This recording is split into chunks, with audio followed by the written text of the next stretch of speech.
What's going on, guys? Welcome to another episode of V4T Your Eternity Season 3. This is episode 3, and with me, as always, I have Blue Spade.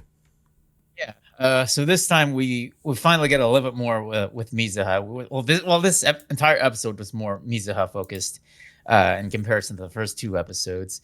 But we finally get to learn a little bit more about her, about what her relationship with her mother is, like why she's not initially connected with with Hayase's what was it her the what was it they call it the guardian force, whatever it is, that was Yeah. founded by Hayase way back when. Um, so yeah, like we pick up after the last episode in which one of Mizuha's classmates was trying to look for her after she ran off. And then we cut.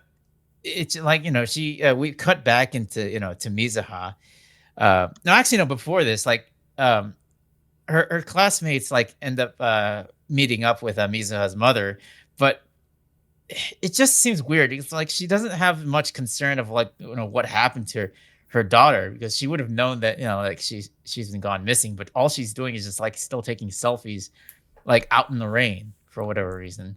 Yeah. Um, It seems like, from what we learned about her mother in this episode, I mean, we already kind of knew this, but her mother is more just concerned about, how she is, I mean, because apparently, Miyazaha has always been, I guess, good at pretty much everything she's done.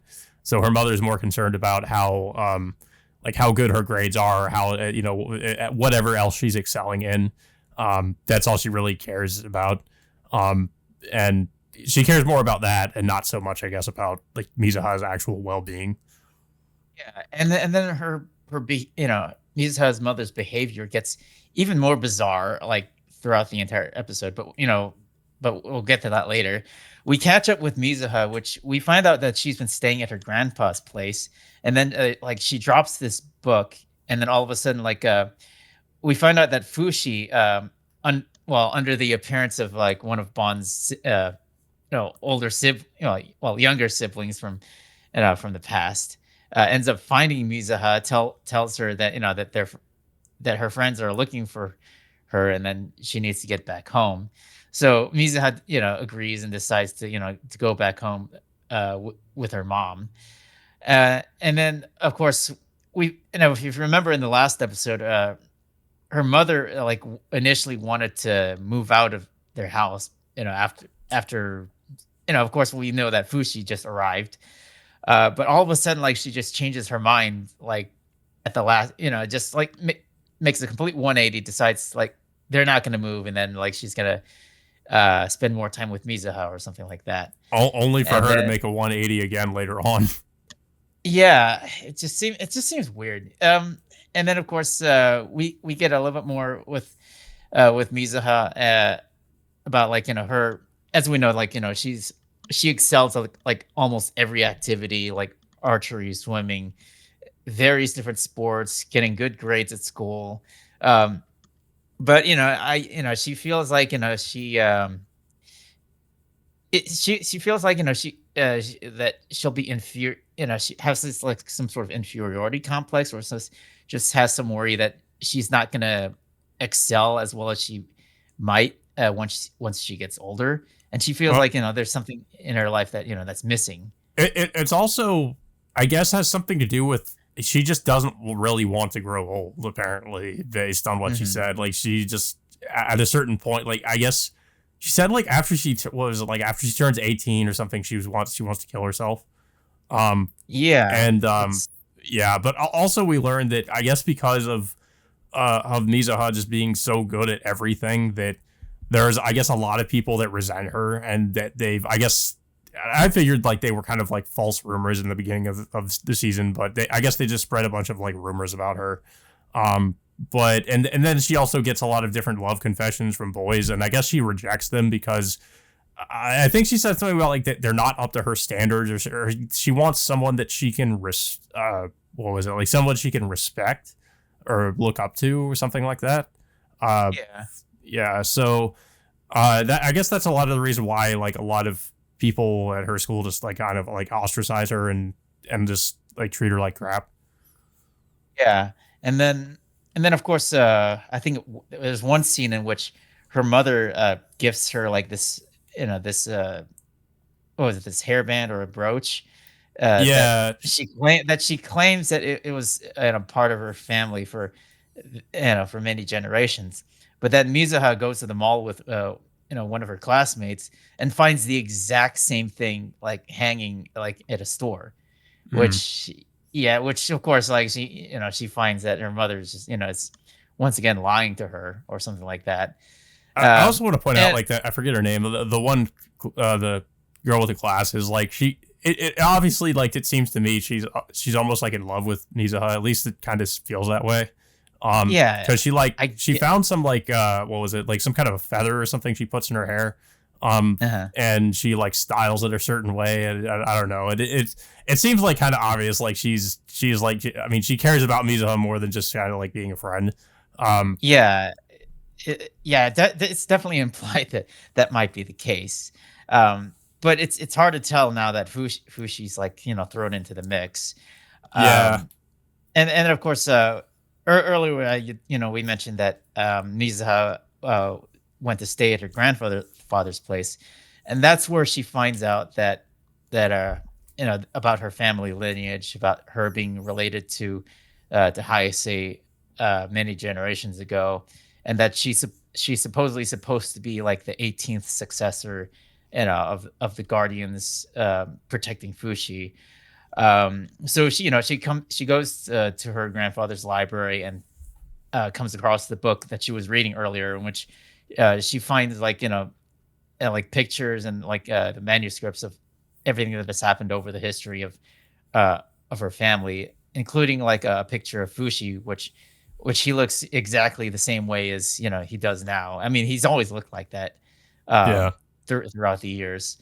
Um, and of course, like this goes back to her like wanting like I guess feeling that like she wants to live forever, not wanting to grow old, and she figures that Fushi might be the key to uh I guess like that grant her her immortality.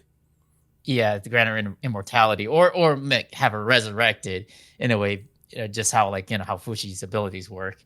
Yeah, Um, and of course, all of a sudden, like during one of her outings, she just blacks out all of a sudden, and then just wakes up back at her house. She gets a call from her dad saying that like that he's not going to be back home in time.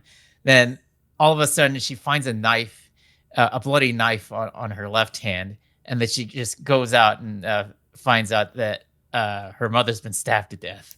yeah. This kind of sort of surprised me, to be honest. I didn't really expect it to go this direction.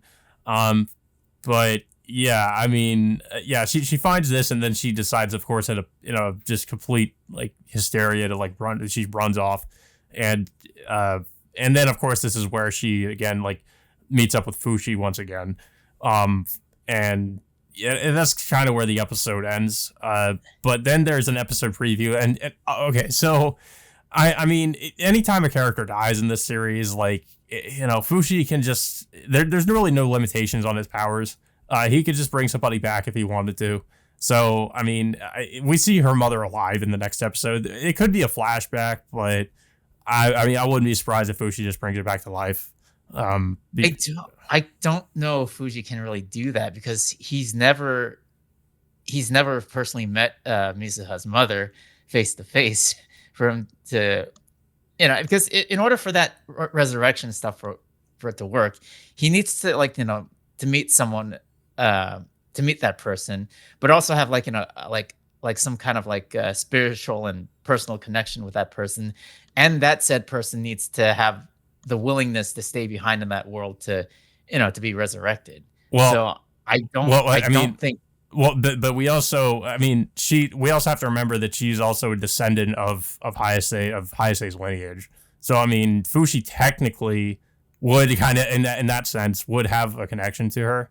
So I mean, but you could be right. Maybe it yeah, but he's never transformed nor resurrected any member of Hayase's bloodline. So yeah, it's not he mostly because he didn't want to for obvious reasons. no.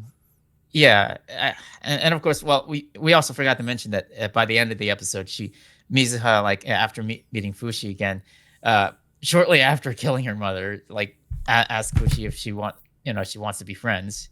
Yeah. And yeah, So it seems like the hysteria that's I guess like a trait of Hayasei's lineage is completely like taken her over, I think, and she's just going to be obsessed with Fushi now.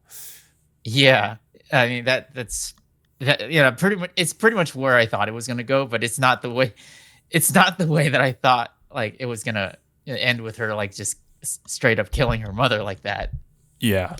Yeah, I didn't see that coming. But yeah, I guess it remains to be seen what exactly is going to happen with that. Like if her mother's going to stay dead or if she could potentially come back.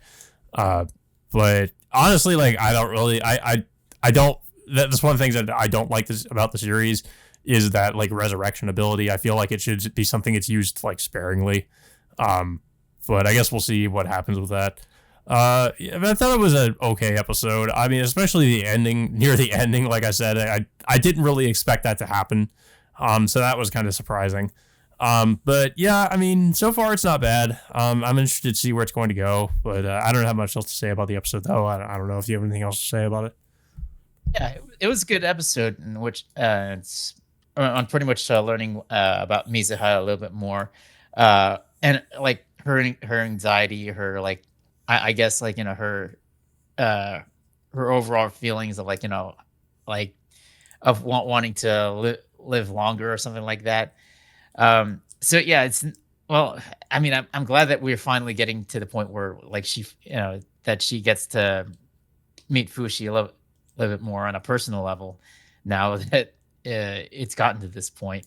Well, not in the manner which I thought it was going to be, but yeah, it's going to be interesting moving forward Hmm. in terms of like what's going on with like both uh, with Mizuha and Fushi going forward.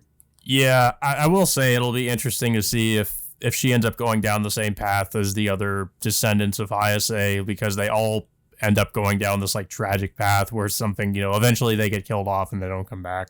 Um, but it kind of seems like they're setting her up to be almost like a tragic character because of like her desires, like what she wants. Um, but I guess we'll see what they do with her. Like I'm kind of hoping almost that it somewhat like subverts our expectations and they don't really end up doing that. But I guess we'll see. But yeah, guys, that all being said, until next time, we will see you all later.